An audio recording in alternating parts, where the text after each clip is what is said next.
Ayan. Good morning sa lahat. For everybody's information.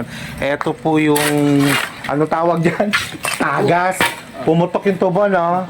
Pumutok yung tubo kagabi rito sa may alley ng between Marigold and Yellowball Street. So ngayon kinukumpuni natin yung tubo na yan. Tumutulo pa rin dun sa bandang dulo kasi may nagbukas. Hindi nakatiis. Pinatay muna namin pansamantala yung valve para hindi sayang yung tubig. Kaya lang may nagbukas daw di umano ng valve doon sa may yellow bell. Mabuti baka mademanda tayo, nagbibintang tayo di ba? Di umano may nagbukas ng valve, hindi makatiis. Kaya lang yun, tagas naman yung tulo ng tubig tuloy-tuloy ron kanina pa.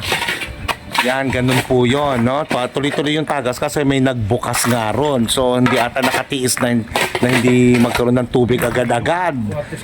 So, ayan ngayon, ginagawa. So, palakpakan natin si Val, si Joel, si Melchor. Palakpakan! Pero ang re-resolbahan natin talaga, dito si Flor. Siya po yung reporter natin kagabi. Ang ating si Flor, ang correspondent natin. Siya nag-report kasi ang mahal kasi nung tama nga Flor. So dapat maging tayo, proactive. Eka nga. No, maging tayo, vigilante sa mga tulo at tagas kasi tayo rin magbabayad. Anyway, nakausap ko naman na Maynilad kanina ron. Sinasabi ko nga kay Maynilad doon sa mga tao doon na ang hina ng pressure kasi 18 PSI yung nasa labas, yung pressure, tapos 17 ang pasok natin. Parang mahina yung 17 PSI.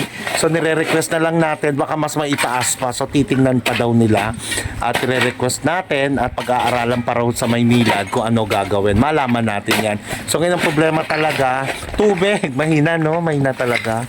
So anyway, balik tayo sa pinagagawa ng mga dream boys natin. Yung mga dream boys natin. Dahil Chinese New Year nung nakaraan, may natirang tikoy sa bahay namin. Bibigay ko na lang yung tikoy, charot. Carla, diba? Ito may mga dream boys natin, sisipag.